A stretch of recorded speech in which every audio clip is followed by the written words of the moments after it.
Hi friends, good morning. এই যে এখন একদম সকালবেলায় যাচ্ছি মেয়ের স্কুলে। মেয়েকে স্কুলে দিয়ে এলাম, দিয়ে এসে বাড়ির কাজ শুরু করে দিলাম। আজকে একটু জানলাগুলো মুছে নেব।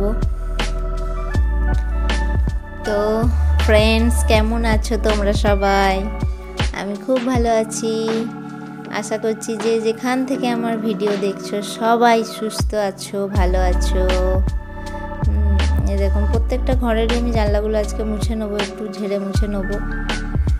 আর মেয়ের পরীক্ষা চলছে স্কুলে, খুবই সকালে 6:30টার মধ্যে স্কুলে যেতে হচ্ছে। তো ওকে দিয়ে এলাম, আবার আনতে যাব। কাজটা সেরে একটু কিছু রান্না বান্না করে তারপরে আবার আনতে যাব। 9টার মধ্যেই ছুটি হয়ে যাবে, তো 9টার সময় আনতে যাব।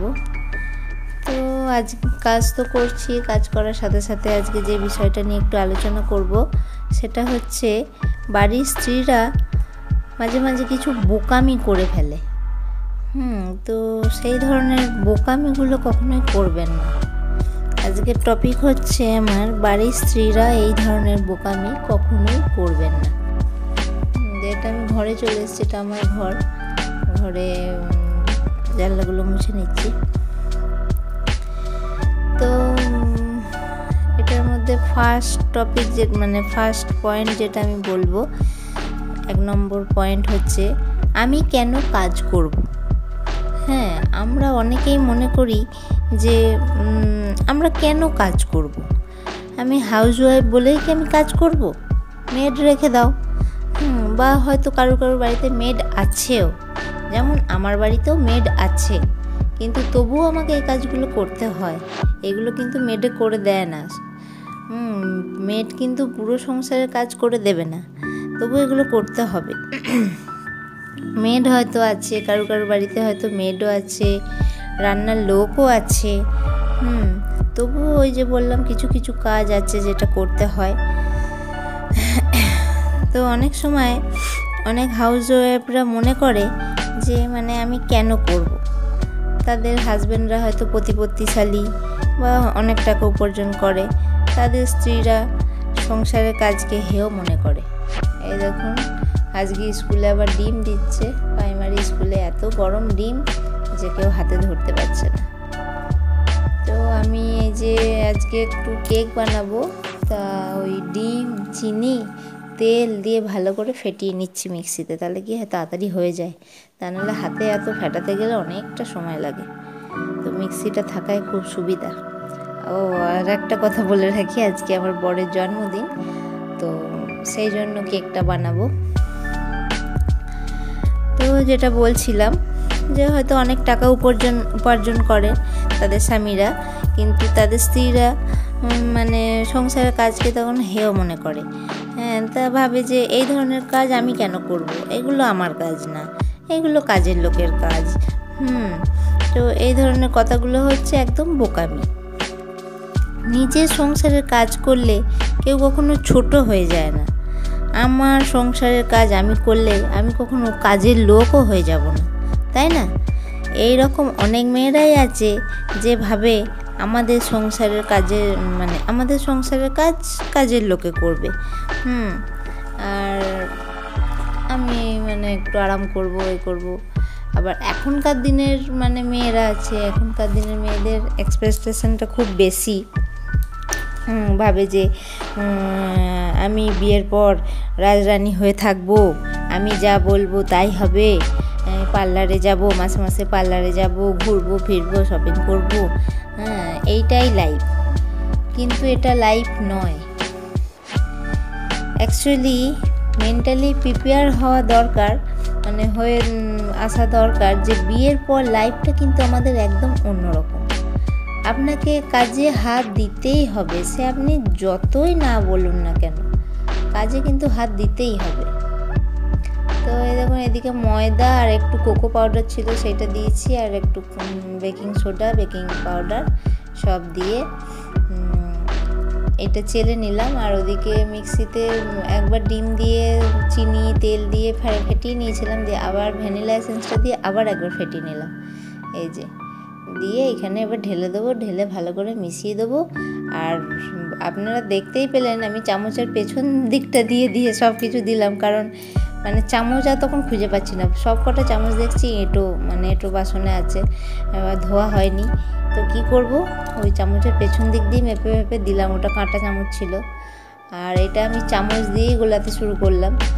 আর মানে মিক্সিং ওর ইয়েগুলো আছে, ব্লেন্ডারগুলো, ওইগুলো কিন্তু মানে আর বার করতে ইচ্ছা করলো না।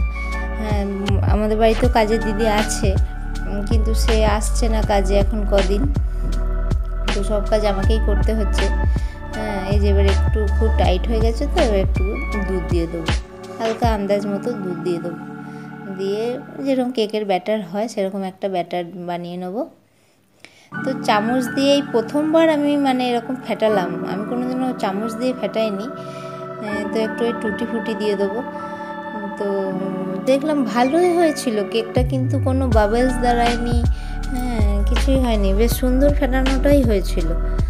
হ্যাঁ, আর এই টুটি ফুটির ওপরে একটু কর্নফ্লাওয়ার ছড়িয়ে দিলে কি হয়, টুটি ফুটিগুলো একদম ওপরেই থাকে, ঢুকে যায় না, মানে তলায় চলে যায় না, পুড়ে যায় না জিনিসটা।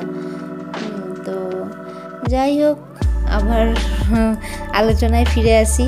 কেকের রেসিপি, কেক তো যারা করে তারা জানেই কেক বানানো আর কি শেখাবো। তো এই ভালো করে ফেটিয়ে নিচ্ছি, ফেটিয়ে নিয়ে এবার গ্যাসে চাপিয়ে দেবো, বাস তাহলেই হয়ে যাবে। এখন 40-45 মিনিট অন্য কাজ সেরে নিতে পারবো। তো প্রথম পয়েন্ট আমার হয়ে গেল, আমি গ্যাসটাকে মুছে নিচ্ছি, জানলাম একবারে গ্যাসটা পরিষ্কার করে, যেহেতু রান্না করা হয়ে গেছে তা গ্যাসটা মুছে নিয়ে আমি তারপর চাপিয়ে দেবো। দ্বিতীয় নম্বর পয়েন্ট, যেটা 2 নম্বর পয়েন্ট বলবো আমি, হাজব্যান্ডের উপার্জন বা নিজের উপার্জন নিয়ে কখনো অহংকার করবেন না। আমি অনেককে দেখেছি বলতে আমার নিজেদের পরিচিতর মধ্যেই আমি দেখেছি যে মানে স্ত্রী হয়তো কম শিক্ষিত, কিন্তু হাজব্যান্ড শিক্ষিত, ভালো চাকরি করে, হ্যাঁ ভালো টাকা অর্থ উপার্জন করে, তো তার খুব অহংকার যে আমার স্বামী এত টাকা মানে উপার্জন করছে, বা সেই নিয়ে কিন্তু অন্যকে হেয় করছে। তো সেই জিনিসটা করাটা ঠিক না, এটাও এক ধরনের বোকামি ধরতে গেলে। তো অহংকার জিনিসটা মানে মানুষের মধ্যে না আসাটাই বেটার। তো বাটিতে একটু তেল মাখিয়ে নিলাম, কেকের ব্যাটারটা এবার ঢেলে দেবো। আর কড়াইটা চাপিয়েছি, ওখানে আমি একটু বালি দিয়ে নিয়েছি, বালির ওপরে করি। বালিটা খুব তাড়াতাড়ি গরম হয়ে যায়, তো আমি ওই জন্য নুন দিই না, বালির ওপরে করি, অনেকে নুন দিয়ে করে।